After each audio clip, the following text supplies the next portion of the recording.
Welcome to my YouTube channel learn computer with RCS। Python fundamental की last video में मैंने आपको Python dictionary पर बेस्ड एक प्रोग्राम समझाया था।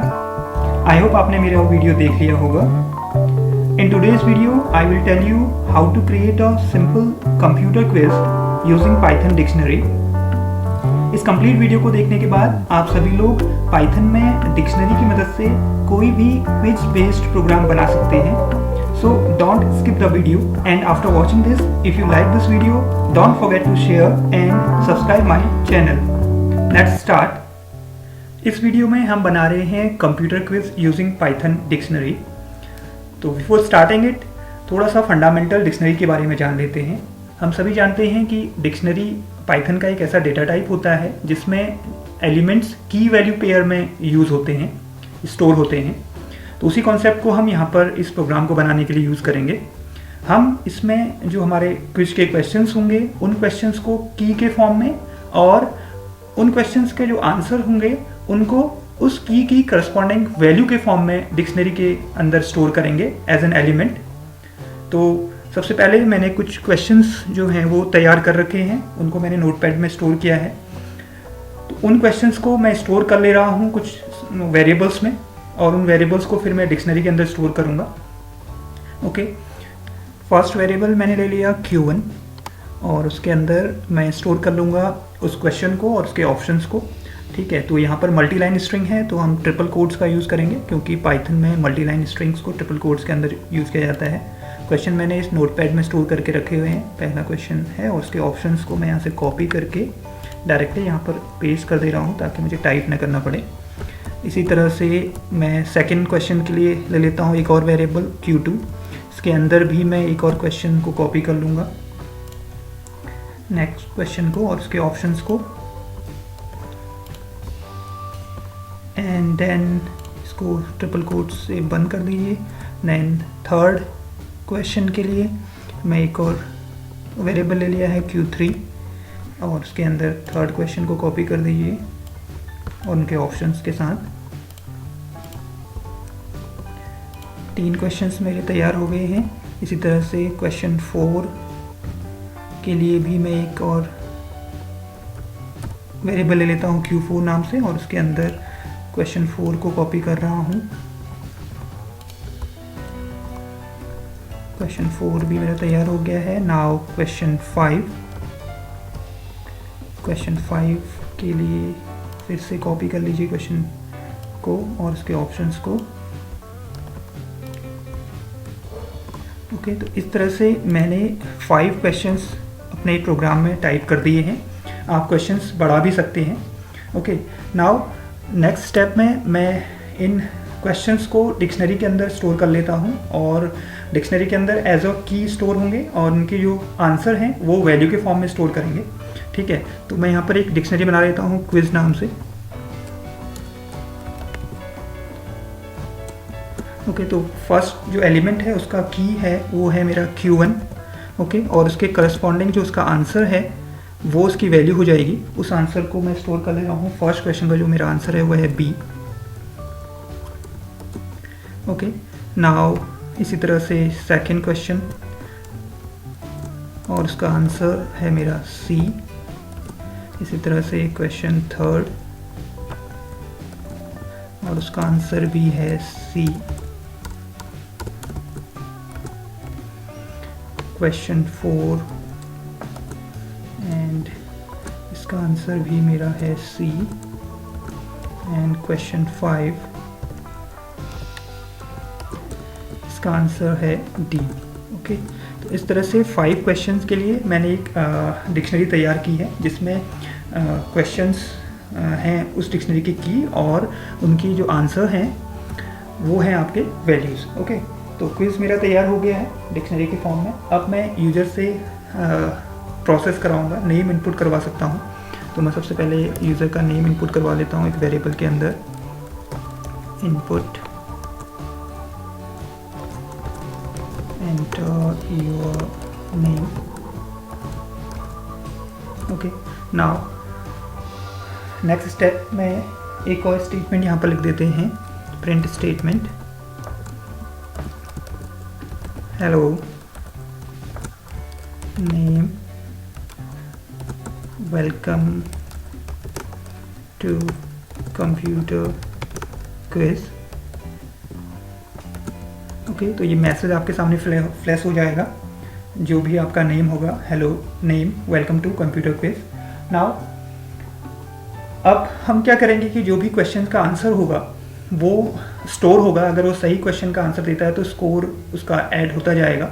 तो उसके लिए उस स्कोर को स्टोर करने के लिए मैं यहाँ पर एक वेरिएबल ले लेता हूँ स्कोर नाम से, और इनिशियल वैल्यू उसको प्रोवाइड कर देता हूँ 0। ओके, तो फर्स्ट टाइम पे उसका स्कोर जो है 0 है। ना अब मुझे ट्रैवर्स करना है इस क्विज़ को, इस डिक्शनरी को, पूरे एलिमेंट्स को एक्सेस करना है, ताकि 1 बाय 1 क्वेश्चंस आपके सामने आते जाएं और उनके आंसर्स आपसे वो पूछें। तो उसके लिए मैं फॉर लूप का यूज़ कर रहा हूँ यहाँ पर। फॉर यहाँ पर मैं यूज़ कर लूँगा एक वेरिएबल आई इन क्विज। ओके, तो यहाँ पर आई एक कंट्रोल वेरिएबल है जो फर्स्ट एलिमेंट को रिप्रेजेंट करेगा। फर्स्ट एलिमेंट दैट मीन्स यहाँ पर उसकी की को, Q1 को।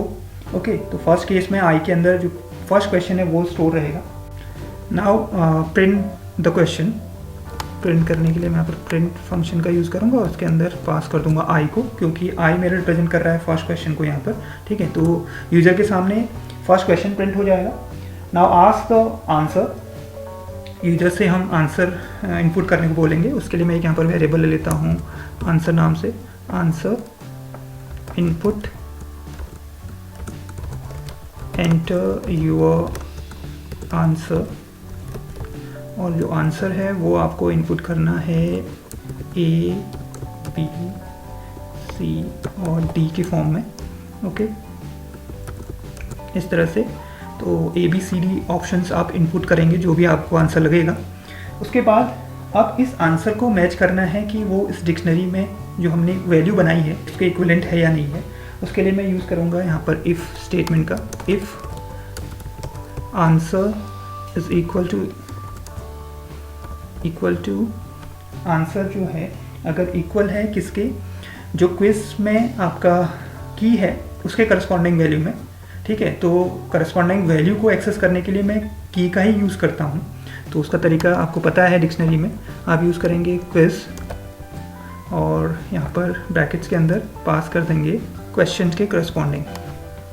ओके, जो क्वेश्चन के करस्पॉन्डिंग वैल्यू है वो मैच होगा किससे, आपके आंसर से। ठीक है, यहाँ पर। और फाइनली फिर अगर आपका ये आंसर सही होता है तो यहाँ पर लिखा हुआ आ जाएगा print correct answer, you got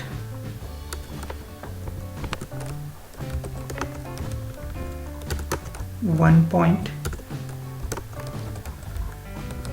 okay, इस तरह का मैसेज आप शो कर सकते हैं। एंड देन आपका जो स्कोर है वो भी एक इंक्रीमेंट हो जाएगा स्कोर में भी। तो उसके लिए आपको लिखना पड़ेगा score plus equal to 1। That means score की जो वैल्यू थी वो आपका एक इंक्रीमेंट कर देगा। अगर आपने आंसर यहाँ पर गलत दिया हुआ है तो कंट्रोलर एल्स स्टेटमेंट पर जाएगा, और एल्स स्टेटमेंट में आप एक स्टेटमेंट यहाँ पर प्रिंट कर सकते हैं, प्रिंट रॉन्ग आंसर,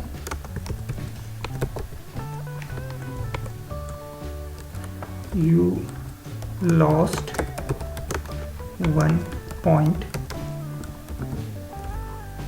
ओके, और स्कोर की जो वैल्यू है वो भी अपडेट होनी है। तो स्कोर आपका कम हो जाएगा, अब एक माइनस पॉइंट हो जाएगा। ठीक है, तो score minus equal to 1। Okay, इसका मतलब कि जो भी आपका स्कोर था अभी तक उसमें एक पॉइंट कम हो जाएगा आपका। इस तरह से ये पूरा प्रोसेस चलेगा जब तक वो सारे क्विज़ के सारे क्वेश्चंस आपके एक्सेस नहीं हो जाते हैं। फॉर लूप चलता रहेगा, रिपीट होता रहेगा, आपसे क्वेश्चंस पूछते रहेंगे और उसके आंसर्स आप इनपुट करेंगे और उसके अकॉर्डिंग आपका स्कोर में इंक्रीमेंट या डिक्रीमेंट होता रहेगा। और जब कंप्लीट आपका क्विज़ हो जाएगा उसके बाद आप फाइनल स्टेटमेंट आपको एक प्रिंट करना है जिसमें उसका फाइनल स्कोर प्रिंट करना है आपको। तो यहाँ पर आप प्रिंट कर लेंगे इससे बाहर आकर के, फॉर लूप से बाहर आकर के प्रिंट, वहाँ पर मैं यूज़र का नेम प्रिंट कर देता हूँ,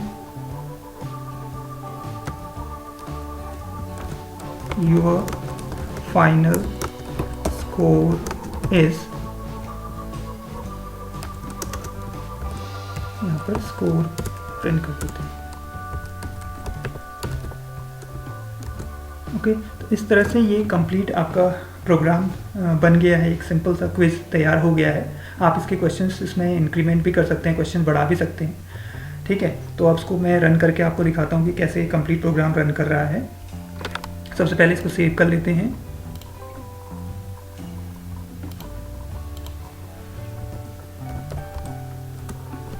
ओके, नाउ रन इट। सबसे पहले आपसे कुछ जब स्टार्ट हुआ तो आपसे आपका नेम पूछ रहा है, तो आपने नेम इनपुट कर दिया। ओके, तो hello RCS, welcome to the computer quiz. First question आपके सामने आ गया। IC chips used in computer are usually made of. आपके पास ऑप्शंस हैं, इन ऑप्शंस में से आप इनपुट करिए। तो इसका जो आंसर है वो मुझे अभी पता है, लेकिन हो सकता है कि जो क्विज परफॉर्म कर रहा हो उसको पता ना हो, तो वो उनमें से कोई भी ऑप्शंस इनपुट करेगा। तो बी मैंने बी इनपुट करते ही आपके सामने एक मैसेज आ गया है, correct answer, you got 1 point. Okay, इसी तरह से फिर सेकंड क्वेश्चन आपके सामने आ गया है। अब आप इस सेकंड क्वेश्चन का आंसर दीजिए। ठीक है, तो इसका आंसर है सी। मैंने इनपुट कर दिया तो लिखा हुआ आ गया correct, you got 1 point. And third question का जो आंसर है वो भी सी है इस केस में। तो आप देख रहे हैं correct answer, you got 1 point. Okay, और फोर्थ क्वेश्चन का जो आंसर है वो भी सी है। तो यहाँ पर फिर लिखा हुआ आ गया है correct answer, you got 1 point. इसी तरह से लास्ट क्वेश्चन, फिफ्थ क्वेश्चन का जो आंसर है वो है डी। और जब इसे आप रन कराएंगे तो उसके बाद देख रहे हैं कि correct answer, you got 1 point. And finally, क्योंकि क्विज मेरा कंप्लीट हो गया है, तो लास्ट में लिखा हुआ आ गया है RCS, your final score is 5। Okay, तो इस तरह से ये कंप्लीट क्विज तैयार हुआ है। अगर कोई आंसर वो गलत देता है तो उसके पॉइंट क्या होते रहेंगे, माइनस होते रहेंगे। वो भी आप चेक कर सकते हैं इसको दोबारा से रन करके। और इसमें क्वेश्चंस जो हैं वो भी आप बढ़ा सकते हैं और डिफरेंट सब्जेक्ट्स के क्विज भी आप तैयार कर सकते हैं। आई होप आपको ये पूरा प्रोसेस समझ में आ गया होगा कि कैसे हमने पूरा कंप्लीट एक क्विज डिक्शनरी की मदद से तैयार किया, जिसमें हमने जो क्वेश्चंस थे उन क्वेश्चंस को डिक्शनरी की की के फॉर्म में, और उस क्वेश्चंस के जो आंसर्स थे उन आंसर को डिक्शनरी में हम वैल्यू के फॉर्म में हमने पहले स्टोर किया। ओके, और ना उसके बाद उस डिक्शनरी को पूरा प्रोसेस किया और 1 बाय 1 और यूज़र से आंसर इनपुट करवाया और उस आंसर को मैच किया उस डिक्शनरी में जो वैल्यू है उस की के करस्पॉन्डिंग वैल्यू उससे। अगर उसका आंसर करेक्ट होता है तो उसका स्कोर में 1 का इंक्रीमेंट हो जाएगा। अगर आंसर रॉन्ग होता है तो उसका स्कोर 1 - 1 हो जाएगा। और फाइनली फिर लास्ट में आपका फाइनल स्कोर आपकी स्क्रीन पे प्रिंट हो जाएगा। तो ये था कंप्लीट प्रोग्राम, जिसमें हमने देखा कि डिक्शनरी हमें मदद कर सकती है एक सिंपल क्विज तैयार करने में। आज के इस वीडियो में बस इतना ही। कैसा लगा आपको ये वीडियो, आप कमेंट सेक्शन के माध्यम से कमेंट करके मुझे बता सकते हैं। अगर वीडियो पसंद आता है तो इसे ज़्यादा से ज़्यादा लाइक करें, शेयर करें, और चैनल को अभी तक सब्सक्राइब नहीं किया है तो चैनल को सब्सक्राइब करना ना भूलें। मिलते हैं अगले वीडियो में कुछ नए प्रोग्राम्स के साथ। Thanks for watching.